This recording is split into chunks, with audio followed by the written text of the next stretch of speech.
नमस्कार दोस्तों, आज की क्लास में हम देखने वाले हैं कॉमन नाउन को। पिछली क्लास में हमने देखा था प्रॉपर नाउन और उसके बारे में हमने जो जितने भी फैक्ट्स हैं उन सबको जाना, और आज की क्लास में हम देखेंगे कॉमन नाउन के बारे में क्या क्या फैक्ट्स हैं कि कॉमन नाउन होता क्या है, उसके कुछ एग्जांपल्स देखेंगे और उसके बाद में फिर उसकी कुछ विशेष बातें, कुछ विशेष रूल जो कॉमन नाउन के लिए अप्लाई होते हैं उन सबको आज हम देखने वाले हैं। तो आइए सबसे पहले हम बात कर लेते हैं इसकी शॉर्ट में डेफिनेशन की बात करें तो डेफिनेशन क्या है इसकी। A common noun is a name given in common, यानी कि जो कॉमन नाउन होता है वह एक नाम होता है जो कि दिया जाता है इन कॉमन, यानी कि आम रूप से, सामान्य रूप से दिया जाता है किसको, टू एवरी पर्सन और thing of the same kind और क्लास, यानी कि एक ही जैसी क्लास या काइंड वाले, प्रकार या वर्ग वाले जो चीज़ें या जो लोग होते हैं उनको जो एक आम नाम दे दिया जाता है वह क्या कहलाता है, आपका कॉमन नाउन कहलाता है। अब कॉमन नाउन मतलब एक जैसी चीज़ें हैं बहुत सारी, उन सब का एक नाम रख दिया। जैसे कि इस दुनिया में बहुत सारे फल हैं, कोई आप ले लीजिए जैसे कि अनार है, केला है, आम है, पपीता है, ये सारे ये क्या हैं, फल हैं, और इन सबको क्या नाम दे दिया, एक फल। तो इन सब चीज़ों को, एक जैसी सब चीज़ों को क्या नाम दे दिया गया, फल। तो इसलिए यहाँ पर जो ये फल यानी कि जो फ्रूट है वो क्या हो गया, एक कॉमन नाउन हो गया। तो आइए ऐसे ही कुछ उदाहरण देखते हैं। जैसे कि देखिए आप मैन, मैन यानी कि आदमी। इस दुनिया में जितने भी आदमी हैं यानी जो पुरुष हैं उन सबको क्या नाम दे दिया गया है, मैन। ऐसे महिलाओं के लिए क्या है आपका नाम, वुमेन। ऐसे ही जो लड़कियां हैं उन सबको क्या कहा जाता है, गर्ल। ऐसे ही बॉय, तमाम बॉय हैं, तमाम गर्ल्स हैं, तो इन सब के लिए एक कॉमन नाम क्या दे दिया गया है, गर्ल और बॉय। ऐसे ही इस दुनिया में तमाम कारें हैं, उन सब के लिए क्या नाम, कार। ऐसे ही दुनिया में तमाम जो जानवर हैं उन सब के लिए कॉमन नाम एनिमल, यानी एनिमल में जो तमाम जितने भी आपके जानवर हैं। जैसे आप जू गए और जू में आपने देखा कहीं पर कोई सा जानवर है, कहीं पर कोई सा जानवर है, तो उन सब के लिए कॉमन नाम क्या है आपका, जानवर या एनिमल। ऐसे ही words, flower, fruit, vegetable, city, district, state, country, village, movie, book, pen, father, mother, ये सब क्या हैं आपके कॉमन नाउन हैं। और मैंने आपको प्रीवियस वीडियो में भी आपको बताया था कि हम कॉमन नाउन को ऐसे भी पहचान सकते हैं। यदि आपके सामने कोई नाउन है और उसके आगे आप एक शब्द लगाते हैं कौन सा या कौन सी, और उसके उत्तर में कोई प्रॉपर नाउन आए तो वो शब्द जो है आपका क्या कहलाता है, कॉमन नाउन। कौन सा शब्द, जिस शब्द के सामने आपने क्या लगाया है, कौन सा या कौन सी। जैसे हम कहें कार, तो अब इसके आगे हमने लगा दिया कौन सी कार। अब उत्तर में तमाम तरह की कार हैं, कोई सी भी कार ले लीजिए आप, BMW, अल्टो, मर्सिडीज, कोई भी कार ले लीजिए तो वो उत्तर में आ जाएंगे। ऐसे एनिमल, कौन सा एनिमल, अब एनिमल में बहुत सारे एनिमल हैं आपके सामने, जैसे कोई भी एनिमल का आप नाम ले लीजिए। ऐसे वर्ड यानी कि पक्षी, अब पक्षी, कौन सा पक्षी, अब उस पक्षी का नाम आ जाएगा। तो ये सब क्या हैं आपके कॉमन नाउन हैं। क्यों कॉमन नाउन हैं, जो एक जैसी चीज़ होती हैं उन सब के लिए एक जैसा, एक ही कॉमन नाम दे दिया जाता है, और उसी नाम को हम क्या बोलते हैं, कॉमन नाउन बोलते हैं। अब बात करें इसके फैक्ट्स की, यानी कुछ इसके बारे में तथ्य, और तथ्य हम देखेंगे। पहला जो तथ्य है वो क्या है, when a proper noun takes article it becomes common noun, यानी कि जब कोई प्रॉपर नाउन आर्टिकल लेता है। जनरली क्या होता है कि जो प्रॉपर नाउन होता है वो क्या है, उसके सामने आर्टिकल नहीं लगता, लेकिन जब यदि इसके सामने आर्टिकल लगता है तो ये क्या बन जाता है, कॉमन नाउन। और ये वाली बात कब की कर रहे हैं हम, जब when it is not one in itself, जब वह अपने आप में एक ना हो, यानी कि ऐसे प्रॉपर नाउन्स की बात कर रहे हैं जो दुनिया में केवल एक नहीं है, यानी एक से ज़्यादा हैं। ऐसे प्रॉपर नाउन यदि आर्टिकल लेते हैं तो वो क्या बन जाते हैं, कॉमन नाउन बन जाते हैं। जैसे a Mohan came to meet you when you were not at home. यहाँ पर आप देखेंगे मोहन एक प्रॉपर नाउन था क्योंकि किसी व्यक्ति का नाम है, तो अब ये प्रॉपर नाउन था, इसके आगे क्या लग गया, आर्टिकल लग गया, इसलिए अब यहाँ पर प्रॉपर नाउन ना रह करके जो मोहन है आपका क्या बन गया, कॉमन नाउन बन गया। तो साथियों आपको ध्यान रखना है कि जो एक प्रॉपर नाउन है वह भी क्या हो सकता है, एक कॉमन नाउन हो सकता है। कब हो सकता है? जब उसके सामने क्या लगा हुआ हो, आर्टिकल लगा हुआ हो। अब अगला जो इसका फैक्ट है वो क्या है, when a proper noun is used in descriptive sense, जब किसी प्रॉपर नाउन का उपयोग डेस्क्रिप्टिव सेंस में किया जाता है तो वह क्या बन जाता है, कॉमन नाउन बन जाता है। अब डेस्क्रिप्टिव सेंस क्या होता है, इसको हम अगर हिंदी में बोलें तो क्या हो गया, विश्लेषणात्मक सेंस। विश्लेषणात्मक सेंस यानी कि किसी चीज का विश्लेषण करने के लिए। अब इसमें देखिए आप यहाँ पर उदाहरण से समझ में आएगा, mount Abu is a Shimla.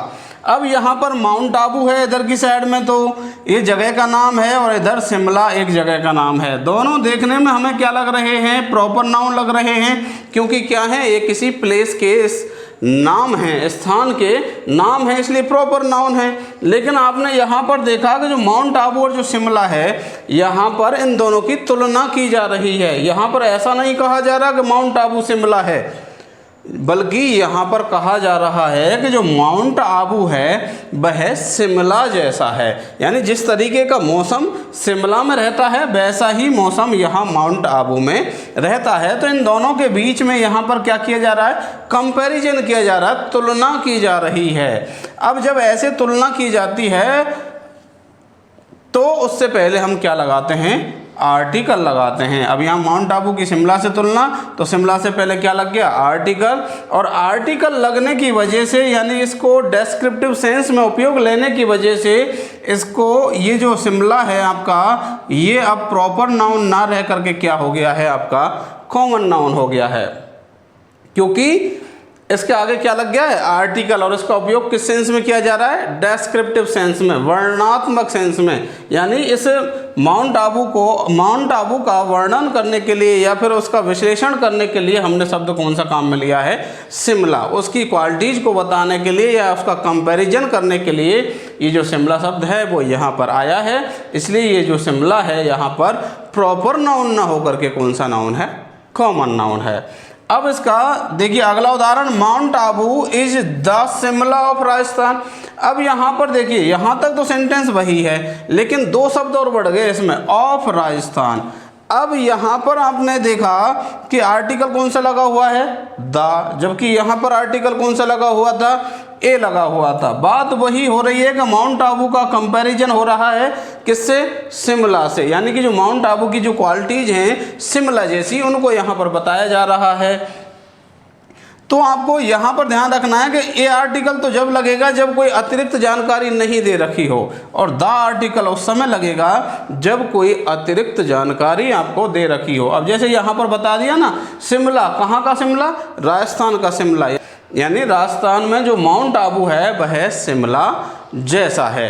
यानी यहाँ पर इसका मतलब ये नहीं है कि जो राजस्थान का शिमला माउंट आबू है, यानी कि राजस्थान में कोई शिमला है, इसका मतलब ये नहीं है, बल्कि इसका मतलब ये है कि जो राजस्थान में माउंट आबू है उसकी जो मौसम की जो नेचर है वह भी कैसी है, शिमला के जैसी ही है। और जो अक्सर क्वेश्चन है वह भी इसी फैक्ट से ज़्यादा बनता है। तो इस फैक्ट को आप हमेशा ध्यान रखिएगा कि जब एक प्रॉपर नाउन का उपयोग डेस्क्रिप्टिव सेंस में या तुलना के लिए उपयोग में किया जाता है तो वह प्रॉपर नाउन ना बन करके, ना रह करके वो क्या बन जाता है, कॉमन नाउन बन जाता है। अब इसका fact number 3, when A common noun word denotes name of feeling, जब एक कॉमन नाउन वर्ड किसी फीलिंग के नाम को डिनोट करता है, प्रदर्शित करता है, तो इट बिकम्स एब्स्ट्रैक्ट नाउन। तो यह क्या बन जाता है, एब्स्ट्रैक्ट नाउन बन जाता है, यानी भाववाचक संज्ञा बन जाता है। अब उदाहरण देखिए आप, जैसे यहाँ पर एक सेंटेंस है, my mother is a teacher. यहाँ पर ये जो मदर शब्द है वो क्या है, एक कॉमन नाउन है।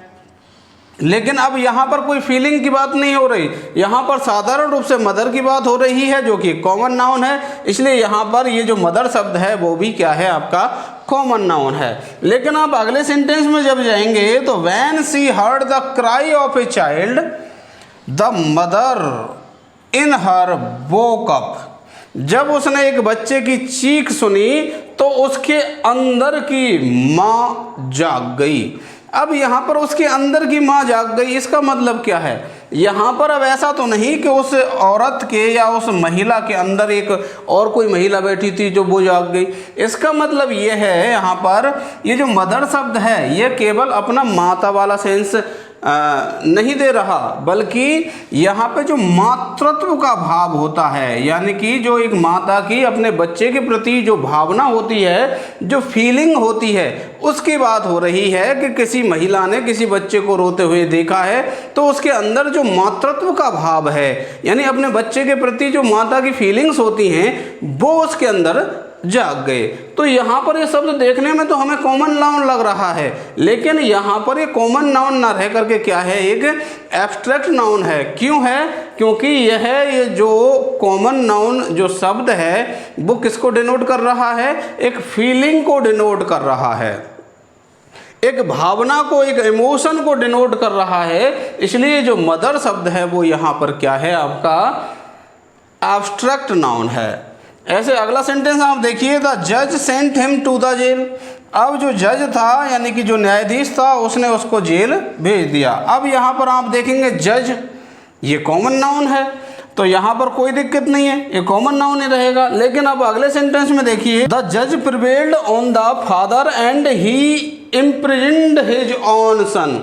अब यहाँ पर देखिए जो जज शब्द है वो यहाँ पर केवल न्यायाधीश की बात नहीं कर रहा कि जज प्रिवेल्ड ऑन द फादर, कि जो जज था वह पिता के ऊपर हावी हो गया, ऐसी बात नहीं है यहाँ पर जैसा देखने में लग रहा है। बल्कि यहाँ पर क्या है कि जो वो जज था उसके अंदर जो न्याय की जो भावना थी वो हावी हो गई किसके ऊपर?